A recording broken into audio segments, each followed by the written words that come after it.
start to this series at all. But then, in that uplink, we started to see players like Prestini and Arceus really come to life. Drama was really carrying a lot of the kill column for his team up until Prestini and Arceus just started banging out double kills, and it was pretty great for them to force that overtime. However, they still ended up getting 3-0'd there. And, you know, when you're facing off against Team Envious, what was previously the best team in the world, coming up towards the end of Black Ops 3, that can be kind of expected for them to have such dominating performances from their star players. Oh, yeah, definitely. And it's something that's weird just right off the bat. You can see from this Gosu side is that they opt to go with the FTL jump instead of maybe a Warfighter Claw or Overdrive, anything like that, or even the Striker Centurion as well.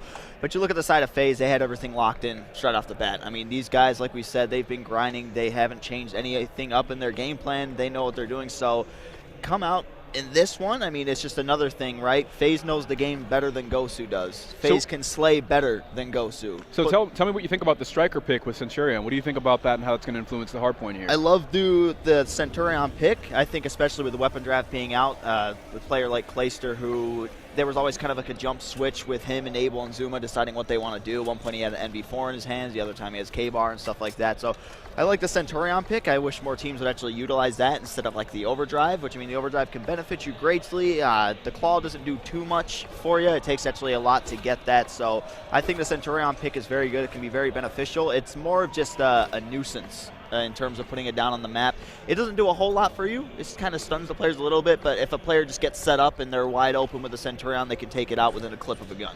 Right, so I want to see the beginning of this match through the eyes of Gosu, because I did see 2 NV4s on their side, so, and some trophy systems being thrown out there. I want to see exactly how that influences the start of their match. Well, there's the opening team kill. That's not going to be too great for them. This is actually the second time I've seen them team kill in the opening of a hard point. It's going to be those cars blowing up in their face. Kills going in favor of FaZe Clan as they dominate the scoreboard with the first 10 seconds. Yeah, definitely. I mean, the player to watch for me on FaZe is going to be Zuma. He's getting back into the ways that we just kind of know the old Zuma as, just completely killing everything. And with that K-Bar in his hand, he's absolutely dangerous. Now you're bringing up at the side of Gosu having 2 MV4s. This is a map where you can get away with running an MV4. I don't think 2 of them is necessary at all. I think you just run 1 and you'll be perfectly fine. But Enable, he's going to be that NV4 player from FaZe. Look for him to do exactly what he's doing now, playing the length, not challenging any stupid gunfights, and then always just making sure he's at least getting some shots in so his teammates can pick up those scraps. Getting run through the wall right there is going to be tough because Attach now has to be the front line by himself with no AR looking over him,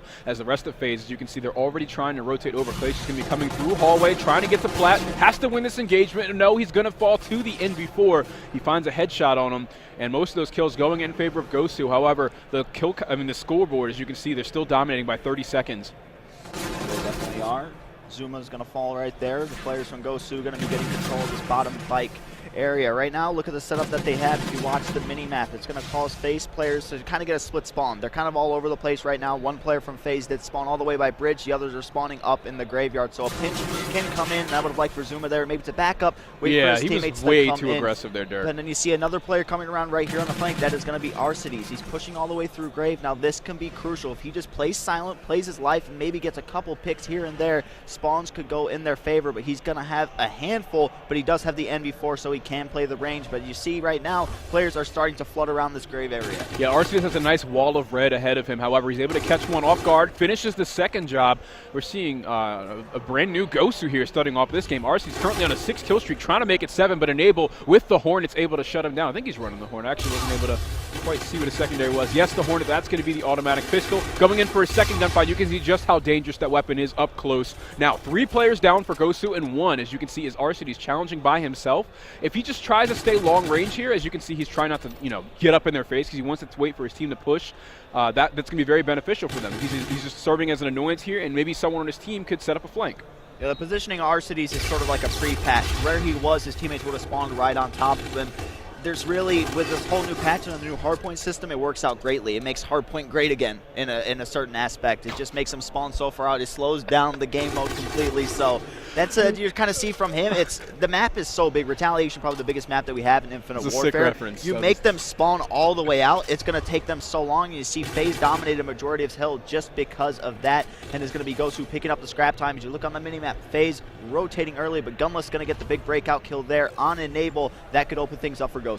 All right, so FaZe is going to be getting this initial time at Broken Hardpoint. Clay's is going to be the one watching the flank. The closest one to the action, though, is going to be player 4. And on your mini-map, that is Zuma. Sitting on this chest-high cover, is able to catch some players from the side. It's really tough for them to be able to try and push to the front of a hard point and have to worry about him at the same time. As you can see, they have to spend, the attention of two different players, one that died and the other had to push him in order to take him down. And FaZe is still able to hold the hard point with multiple players in the hill. Yep, Enable inside of the hill right now with that MV4. Like I said, this is just one of the guys that what he does with MV4 is magical. I'm just going to say that right now. He's so smart with where he plays into positioning.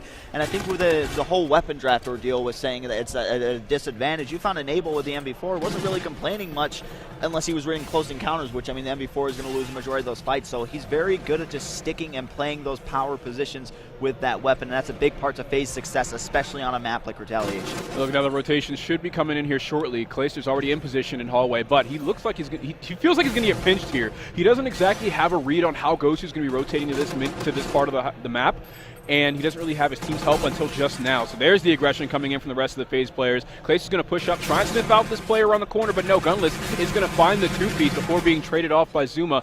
They need to keep that pressure up, and Zuma's trying to just do just that. On hills like this is where Attach is having a pretty quiet game right now. We haven't really been talking about him too much, but on hills like this is where Attach can shine with that Osa in his hand. I mean, obviously the thing just absolutely shreds through everybody, so you need him inside of those long hallways. I mean, yeah, the Osa has a little bit of a kick to it, but just challenging somebody from one side of the hallway to another, perfect range for the Osa to do damage. Nearly takes a grenade to the face, his own grenade at that, but Attach is able to just duck back towards Curve before getting shot in his back. And you see that little fumble with his flechette grenade kind of delayed his plan there and caused him to get flanked. And now we're going to see Gosu take full advantage of that situation, get a little bit of hill time here, the scrap time as we rotate to the beginning of our hill rotation back towards bridge.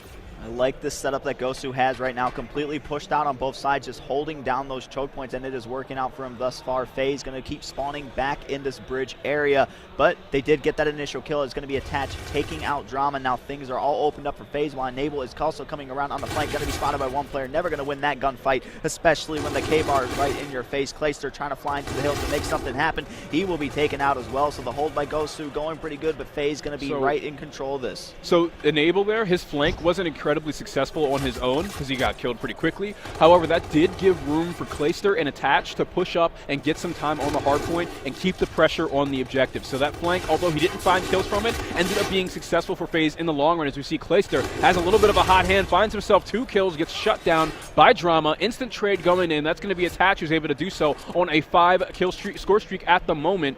That's going to be, or kill streak, yes, excuse me. That's going to be huge for his team. And again, this is just where Enable's play has that huge snowball potential. They're able to benefit from that play so much, and Attach is on the receiving end of it. And this is where Attach needs to really play his life. He needs to make sure he gets these streaks. He's 25 away from his Trinity Rockets. He's going to get that. He can either use it on this hard point or he can wait. Heating up currently on a 7 kill streak. You know, Mama Attach is out there, very proud of what he's doing right now. So let's see. We're just going to continue with him, see what he's going to be able to do. Is able to get the bombardment as well. Trying to go for that Warden now. How crazy would it be to drop the Warden here at MLG Las Vegas in your first match? Somebody needs to stop him. Attach should be the highest priority target. I think we've only seen really just this person come up twice towards Plat to stop him. There it is, but he pops the rewind, gives him another chance, able to, gets the assist. He just needs to get a little bit more for the Warden. However, them finally flooding him and taking him down, they understood just how high priority of a target he was. However, that's at the expense of about 30 uncontested seconds. FaZe is taking this game and running away with it against Gosu. And you know, on a personal level, Attach is sort of having one of those moments like, oh my goodness, I should have got that. I mean, they have a very, very comfortable lead, 226 to 98. He's going to go ahead and call that bombardment in. He's going to be able to pick up one in Drama. They have complete control of this, making Gosu spawn all the way out. And like I said, you have Gunless here who's just waiting, but is taking his teammates so long just to get across the map, just to even try to contest that. We talked about Attach having a quiet game. Attach completely turned it around in the slaying department, as well as jumping in the hill. Split time between him, Zuma, Clayster, and then Enable just floating around, like we said with the MV4. He's not going to find himself in the hill that much, but FaZe, 100-point club, Gosu, welcome. It's not really the best club to be a part of, huh? Not at all. They got a nice quick invite there. You can thank all this the man clubs for in giving Vegas. him Uber. All the clubs in Vegas, and they joined the 100-point club. We're seeing FaZe run away with map number 1, and we talked about Attach in the beginning of the game. We said he had a slow start, but it wasn't slow as in he wasn't contributing. It wasn't slow as in he was playing poorly. It's that his teammates were getting more kills than him in that moment, which is perfectly fine. You know, if someone else is going off, let him go off. Attach completely takes the reins, just takes over. Nearly a 9-kill streak, finds just so many opportunities for his team to just blow them out in the objective column, and it worked out great for him. I mean, the thing is with Gosu, there wasn't really any moments where they started to maybe take over the game. There was that one, I think the second rotation on the bridge hill. They got kind of closer. They had a really, really good setup going on, but I think the biggest thing that hurt them is they had 2 NV4s almost the entire game.